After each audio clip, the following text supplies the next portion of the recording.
Assalamualaikum warahmatullahi wabarakatuh. Shalom, Om Swastiastu, Namo Buddhaya, Salam Kebajikan, Rahayu. Perkenalkan, nama saya Roman Hadi Saputro, dosen program studi Ilmu Pemerintahan, Fakultas Hukum, Ilmu Sosial, dan Ilmu Politik, Universitas Terbuka.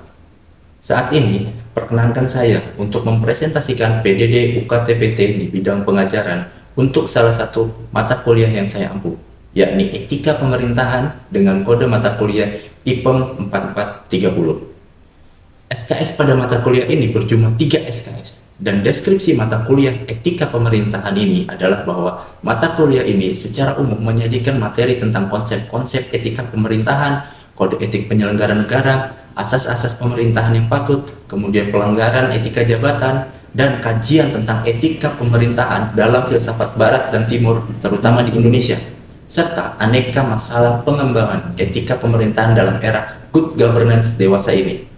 Kemudian kemampuan akhir yang diharapkan dari mata kuliah etika pemerintahan ini adalah mahasiswa mampu untuk menjelaskan asal-usul pemerintahan, kemudian konsep pemerintahan serta good governance. Kemudian mahasiswa juga mampu menjelaskan ajaran filsafat Barat dan Timur tentang etika pemerintahan. Kemudian mahasiswa mampu untuk menjelaskan perbedaan norma-norma etika dan norma-norma hukum. Kemudian mahasiswa dituntut juga untuk mampu menjelaskan mengenai perilaku pemerintah.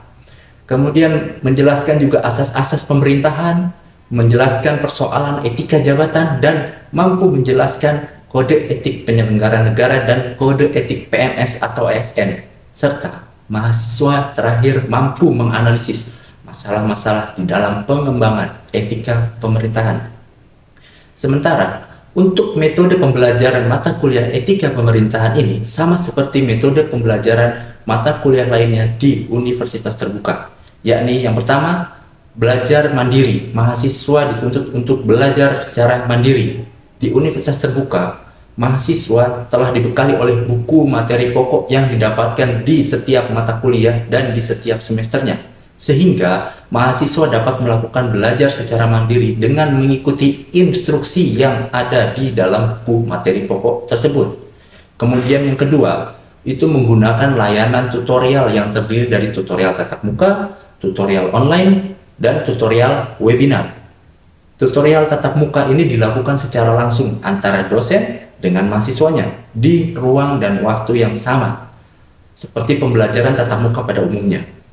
Kemudian ada tutorial webinar, yang berarti pelaksanaan tutorialnya dilaksanakan secara daring atau di dalam jaringan, menggunakan media seperti Zoom atau Microsoft Teams di waktu yang telah ditentukan sebelumnya.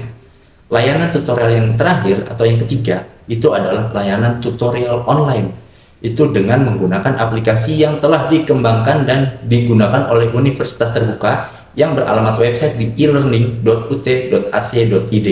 Mahasiswa harus melakukan aktivasi dan login menggunakan username dan password yang telah didapatkan. Untuk pola pembelajaran tutorial online di Universitas Terbuka ini dilaksanakan selama 8 sesi yang dapat diakses selama kurang lebih sekitar 2 bulan lamanya. Di dalam website e-learning, mahasiswa dapat melakukan aktivitas belajar mandiri dengan bimbingan dosen, serta diberikan sebuah forum perkenalan di mana dosen dan mahasiswanya dapat berinteraksi untuk saling mengenal.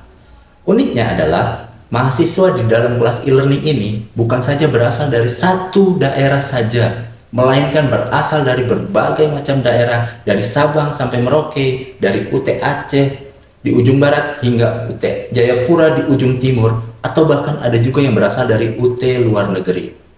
Di dalam website e-learning ini, mahasiswa harus melakukan absensi di setiap pertemuannya, dari sesi 1 sampai ke sesi ke-8, dan jangan sampai terlewat, karena jika teman-teman mahasiswa terlewat, maka akan dianggap tidak aktif atau tidak hadir pada sesi tersebut.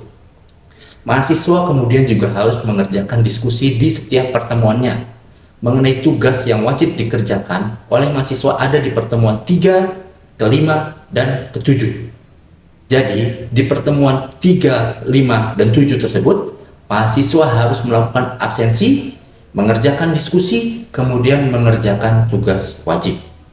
Satu hal yang harus diingat dari para mahasiswa adalah di dalam mengerjakan diskusi dan tugas di halaman e-learning tersebut adalah adanya sanksi akademik bagi teman-teman mahasiswa yang melakukan copy paste atau plagiarisme. Selain itu, jangan sekali-kali mahasiswa memberikan akun kepada orang lain atau menyuruh orang lain untuk login ke e-learning dan mengerjakan tugas atau diskusi di dalamnya. Karena sistem di UT dapat mengetahui bahwa mahasiswa tersebut melakukan kecurangan atau tidak. Diskusi dan tugas yang dikumpulkan oleh mahasiswa di e-learning juga dapat dilihat secara langsung tingkat plagiarismenya. Jadi dapat diketahui mahasiswa tersebut melakukan plagiarisme atau tidak pada saat submit tugas dan diskusi. Jadi akan terlihat berapa tingkat plagiarismenya dari tugas atau diskusi yang dikumpulkan tersebut. Hal ini diharapkan agar mahasiswa dapat belajar secara mandiri dan memahami materi yang diberikan dengan baik, sehingga pada saat ujian akhir semester atau UAS, nilai yang didapatkan juga adalah nilai yang baik. Materi yang ada di dalam website e-learning tersebut berbentuk PDF dan PowerPoint yang dapat di-download atau diunduh, sehingga para mahasiswa juga dapat memberikan catatan-catatan maupun mengubah sesuai dengan pola belajar masing-masing. Kemudian mengenai pola penilaian yang ada di universitas terbuka, dapat saya sampaikan juga bahwa penilaiannya terdiri dari komponen kehadiran, diskusi, dan tugas tutorial. Komponen kehadiran dari sesi 1 sampai ke 8, poinnya adalah 20%. Jadi ingat, teman-teman yang masuk di kelas tutorial online ini harus juga melakukan absensi di setiap sesinya. Karena jika terlupa, maka akan mempengaruhi nilai kehadiran tersebut. Kemudian komponen kedua adalah nilai diskusi. Dari sesi 1 sampai ke 8, poinnya adalah 30%. Ingat, 30%. Dan terakhir, ada komponen tugas tutorial 1 sampai 3 yang poinnya 50%, sehingga nilai tutorial online-nya adalah 100%. Nah, komponen penilaian akhir untuk di setiap semesternya, nilai tutorial online tadi itu bobotnya 30%. Sedangkan nilai UAS atau ujian akhir semester itu nilainya 70% dari total keseluruhannya 100%. Tetapi yang harus diingat bahwa para mahasiswa nilai tutorial online tadi akan dapat berkontribusi apabila nilai ujian akhir semesternya atau UASnya itu minimal 30%. Sebagai contoh, misalnya teman-teman dari 100 soal UAS hanya benar 25 soal. Jika begini, maka nilai tutorialnya tidak akan dapat digunakan atau diperhitungkan di dalam nilai akhir karena nilai UASnya kurang dari 30%. Tetapi apabila misalnya teman-teman pada saat nilai UASnya itu dari 100 soal, jumlah benarnya ada sekitar 50 soal, atau artinya itu kan melebihi 30%. Nah, kalau begini maka nilai tutorial tersebut dapat ditambahkan sebanyak 30% sehingga dapat membantu nilai akhir mata kuliah tersebut. Jadi, para mahasiswa selain belajar didampingi oleh tutornya, harus belajar secara mandiri agar mendapat nilai UAS atau ujian akhir semester yang lebih dari 30%, sehingga tidak sia-sia di dalam mengikuti tutorial online tersebut. Mengenai kegiatan tutorial webinar atau yang biasa kita sebut dengan TUWEB, berikut adalah kegiatan TUWEB untuk mata kuliah Etika Pemerintahan dengan kode mata kuliah IPEM 4430 yang dilakukan menggunakan aplikasi Zoom. Baik, kita mulai saja ya kelas pada siang hari ini. Assalamualaikum warahmatullahi wabarakatuh. Waalaikumsalam warahmatullahi wabarakatuh. Waduh, lemes banget. Udah pada makan belum sih? Jangan. Oh, sudah. Kirain belum pada makan. Kalau makan nanti dulu ya. Jangan sambil waktu di kelas makan, itu jangan. Nanti habis kelas. Nggak lama kok. Oke, pada siang hari ini bertemu lagi dengan saya di pertemuan kedua untuk mata kuliah IPEM 4430 atau yang kita biasa kenal Etika Pemerintahan. Jadi sesuai dengan rancangan RPS kita yang sudah kita bagikan pada pertemuan pertama kemarin, untuk pertemuan kedua kali ini kita akan membahas mengenai etika pemerintahan di dalam filsafat Barat. Jadi kalau kelihatannya berat ya, kalau ngomongin filsafat gitu kayaknya ada yang pikiran filsuf, kemudian filosofi, Plato, Aristoteles dan sebagainya, ya kan? Tapi tenang, nggak akan berat kok. Jadi sebentar saya coba untuk share screen dulu. Kelihatan screen-nya, teman-teman? Iya, Pak. Oke, baik. Oke. Jadi sebelum kita masuk ke materi mengenai etika pemerintahan di dalam filsafat Barat tadi, saya ingin mengingatkan kembali kepada teman-teman mengenai istilahnya kayak penilaian di dalam kelas ya. Jadi penilaian di dalam kelas itu adalah dari partisipasi mahasiswa. Jadi penilaian yang akan dilakukan adalah berdasarkan partisipasi teman-teman semua. Jadi poin pertama tentu kehadiran ya yang dilihat. Jadi kalau tidak hadir ya tentunya tidak akan ditulis tidak hadir di room ini gitu. Kemudian harus aktif juga di kelas. Jadi keaktifan itu dilihat dari adanya proses tanya jawab dan lain-lain. Ya, itu harus dilakukan karena tentunya bagi mahasiswa yang aktif nilainya akan berbeda dengan mahasiswa yang pasif gitu. Kemudian yang berikutnya adalah kedisiplinan. Maksudnya apa? Kedisiplinan itu adalah bahwa teman-teman yang hadir sesuai dengan jadwal yang sudah diberikan. Nah, misalnya kelas ini tadi dimulai jam 2 siang, maka itu harus hadir disiplin. Jadi harus hadir ya jam 2 ya jam 2, jangan sampai terlambat karena poin kedisiplinan itu terlihat dari situ gitu. Nah, kemudian yang terakhir adalah tanggung jawab. Poin tanggung jawab ini itu dilihat dari teman-teman dalam mengerjakan tugas itu gimana? Apakah teman-teman kerjakan tugas sendiri atau teman-teman sekedar copy paste atau plagiat dari teman lainnya gitu? Itu kan pasti akan kelihatan gitu. Jadi karena semua tugas yang akan dikerjakan oleh teman-teman itu bisa dilihat, bisa kelihatan apakah nanti teman-teman itu plagiat dari teman lainnya atau dari website atau dari AI. Tahu AI kan, teman-teman? Oke.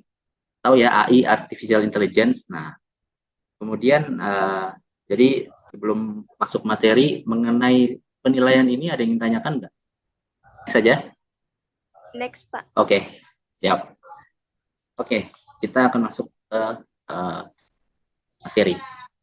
Baik, manusia itu sebenarnya pada dasarnya itu memiliki dua sifat dasar, yaitu manusia sebagai zon politikon.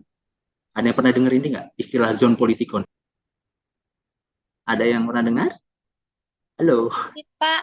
Ya. Baru ku dengar saya, Pak.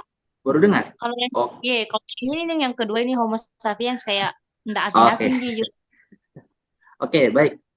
Oke, zon politikon itu artinya makhluk yang sejak lahir sampai meninggal dunia itu harus bermasyarakat. Jadi manusia itu adalah makhluk yang sejak lahir sampai meninggal dunia itu harus hidup bermasyarakat. Jadi misalnya waktu lahir kan kita pasti dibantu oleh bidan atau dokter. Kan nggak mungkin kita lahir lalu keluar dengan sendirinya, gitu kan nggak mungkin. Nah, yang kedua kemudian lalu saat dewasa kita pasti sekolah, kuliah, kerja, kan nggak mungkin kita sekolah, kuliah, dan kerja tidak berinteraksi dengan teman-teman, tidak berinteraksi dengan masyarakat gitu. Dan sampai kita nanti meninggal pun kita akan membutuhkan bantuan orang lain. Nah, jadi jangan egois ya teman-teman, tahu kan? Jadi jangan egois, kita harus bersosialisasi dengan tetangga, teman, saudara, atau masyarakat secara umum. Jadi ngerti ya, zon politikon itu artinya makhluk yang sejak lahir sampai meninggal dunia itu harus bersosialisasi atau bermasyarakat. Tuh.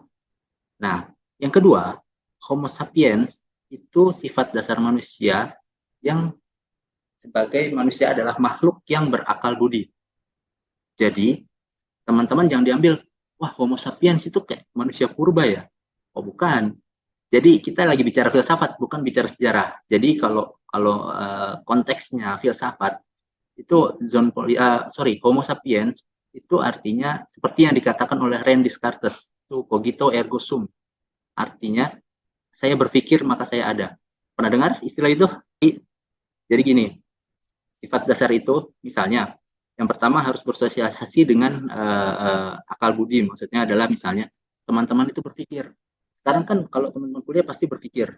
Jadi berpikir untuk apa? Ya berpikir bagaimana strategi untuk belajar yang tepat, kemudian bagaimana IPK yang bagus, kemudian bagaimana cara mengerjakan tugas. Itu semua harus dilakukan sebagai seorang mahasiswa. Nah, itu maksudnya kepada manusia sebagai zoon politikon dan sebagai Homo sapiens gitu.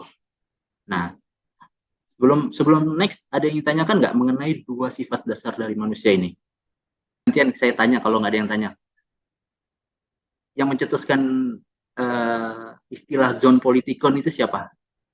Tadi sudah saya sebut tuh orangnya. Waktu pertama kali saya buka kelas ini, sudah saya sebut ada satu orang filsuf dari Yunani yang mencetuskan kata-kata zone politikon.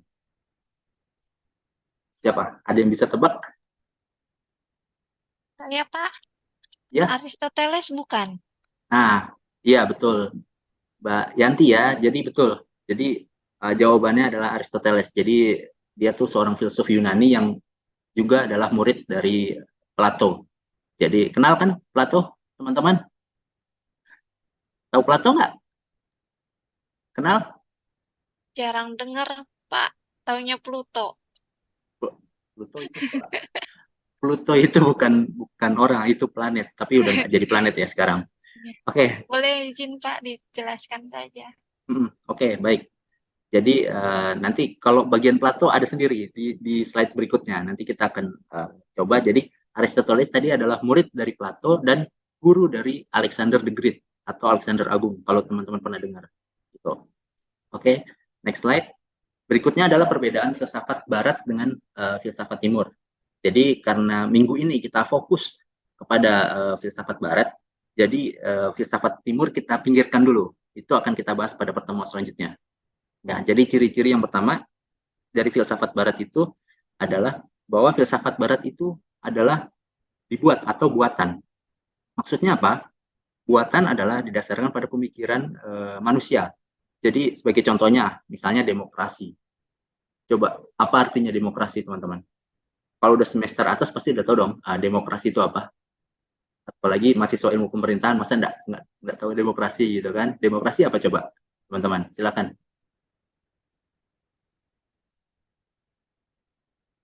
Mungkin Nahdlatul? Silakan. Bukan artinya demokrasi itu yang demo dikerasin ya, tapi demokrasi yang sesungguhnya.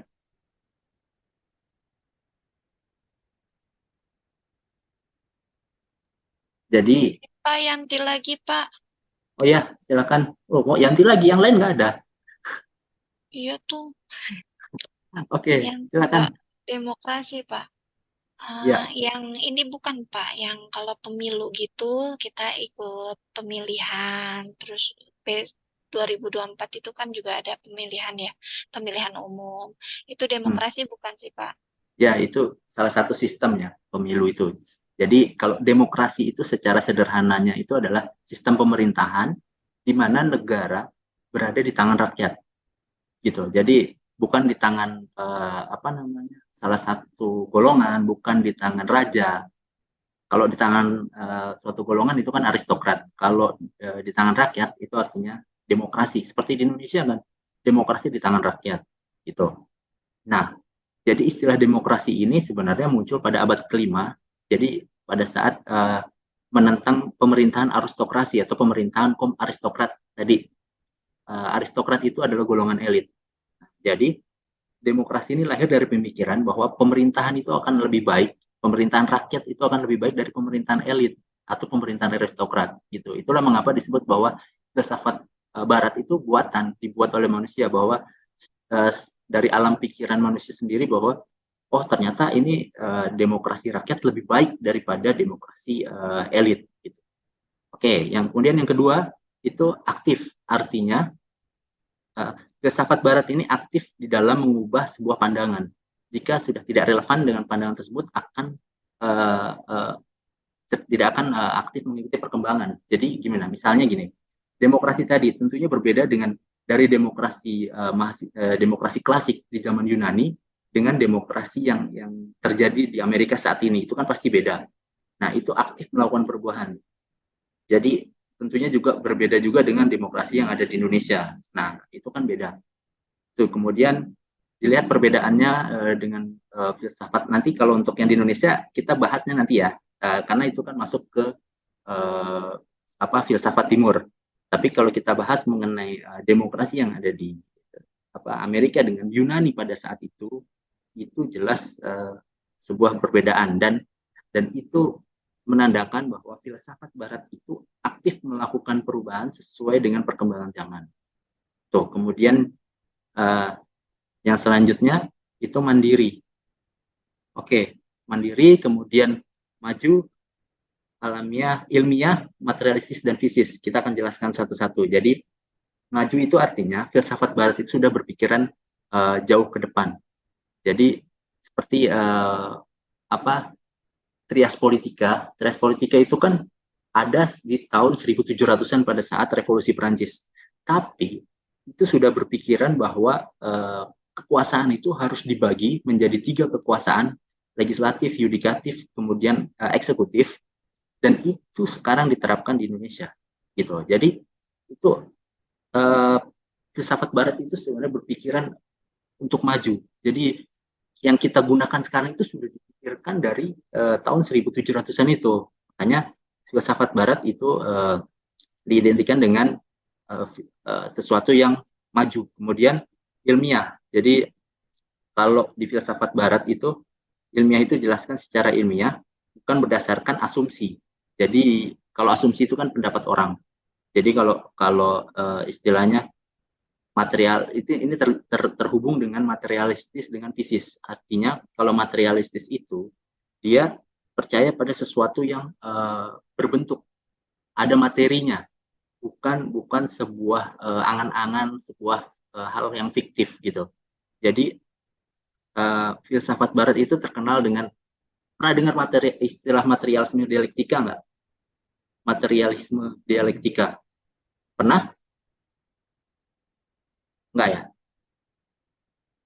Jadi materialisme dialektika itu, materialisme itu paham yang memang nanti kita bahas, tapi ini saya spill sedikit. Paham materialisme itu paham yang memang mempercayai atau hanya mempercayai hal-hal yang berupa benda dan berbentuk. Jadi tidak mempercayai hal-hal yang tidak bisa dipegang. Contohnya apa?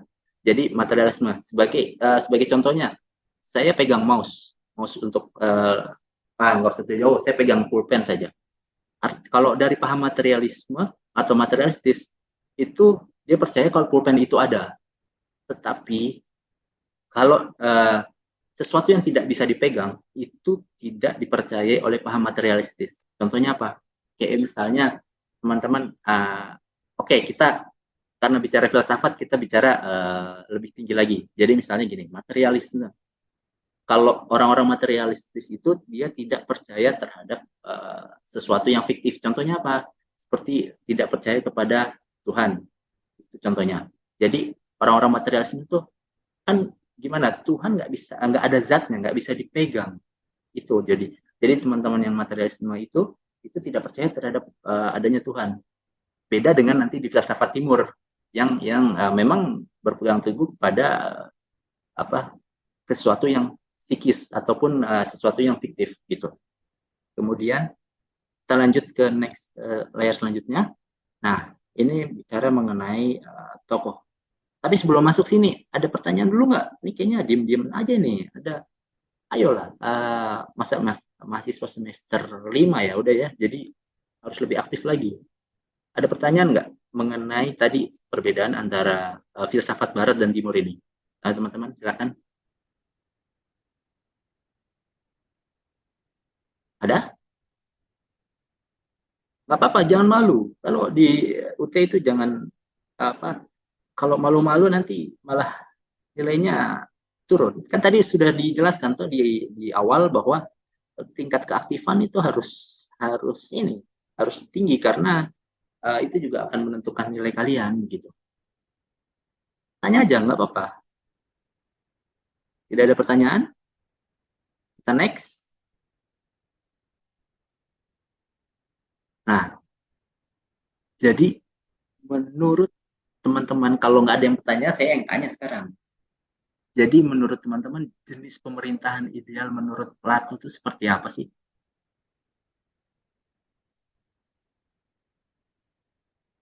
Apakah pemerintahan raja, kerajaan, atau pemerintahan demokrasi yang tadi saya bilang, demokrasi kerakyat, demokrasi ala Amerika, atau demokrasi seperti Indonesia? Itu jenis pemerintahan ideal menurut Plato itu seperti apa? Coba teman-teman. Jangan takut, nggak ada di kelas ini nggak ada benar atau salah. Kita berpendapat sesuai dengan ini aja. Saya Pak, Gimana? jadi itu Ya, jenis pemerintahan ideal menurut Plato itu seperti kayak bentuk kerajaan dan bentuk merosot dari kerajaan adalah tirani, selanjutnya bentuk aristokrasi dengan bentuk merosotnya, dan kemudian bentuk demokrasi dengan merosotnya mobokrasi. Itu Pak yang aku dapat. oke. Kata kuncinya tadi sudah ada. Silakan teman-teman, kalau yang ada pendapat yang lain. Itu benar, tadi ada kata kunci yang sudah disebutkan oleh Nurhaliza tadi. Jadi silakan teman-teman, ada tadi satu kunci. Kata kunci sudah disebut. Tadi sudah benar. Ada yang lain? Mau mengutarakan pendapat? Oke, jadi gini. Kalau dibilang jenis pemerintahan ideal menurut Plato, tadi sudah sempat sekilas dibahas oleh tadi Nurhaliza, bahwa Plato itu melihat bahwa bentuk pemerintahan ideal itu adalah aristokrasi, yaitu yang tadi sempat di awal saya katakan bahwa aristokrasi itu pemerintahan yang dipimpin oleh seorang raja filsuf yang memiliki kelebihan dan pandangan yang jauh ke depan gitu. Jadi konsep aristokrasi ini berkembang pada saat zamannya dia di Yunani kuno dulu. Jadi kalau dulu itu kan masih berbentuk namanya kayak civil state gitu. Jadi city state, jadi negara kota. Jadi kalau dulu itu cuman hanya boleh laki-laki yang diangkat sebagai anggota senat gitu. Nah, itu kemudian sekarang kan kalau ditarik tadi bahwa filsafat Barat itu kemudian berpikiran untuk maju kemudian dan lain sebagainya, itu sekarang kan nggak demokrasi yang sekarang atau aristokrasi yang sekarang kan nggak seperti itu gitu. Jadi intinya bahwa kalau di sini jenis pemerintahan yang ideal menurut Plato itu adalah aristokrasi. Jadi dipimpin oleh seorang raja atau filsuf ya, yang memiliki kelebihan dan pandangan gitu. Konsep aristokrasi ini sebenarnya bagus, tapi aristokrasi kadang sering diputar balikan. Kalau memang raja atau filsuf itu baik untuk memimpin, maka negara tersebut akan baik. Tapi sebaliknya, jika negara itu atau negara, presiden atau pemimpin atau raja itu tidak baik, maka hancur pula negara itu gitu. Baik, mungkin kalau di Indonesia gimana? Tahan. Kalau di Indonesia kita akan bahas di pertemuan selanjutnya, karena tadi sudah saya jelaskan bahwa ini untuk filsafat Barat, sedangkan untuk yang filsafat Timur nanti kita akan jelaskan di minggu depan. Baik, mungkin karena keterbatasan waktu ya, jadi mungkin teman-teman dari yang saya sampaikan tadi, apakah ada yang ingin ditanyakan?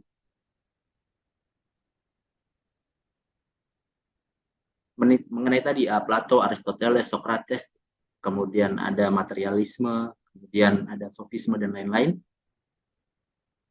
Ada?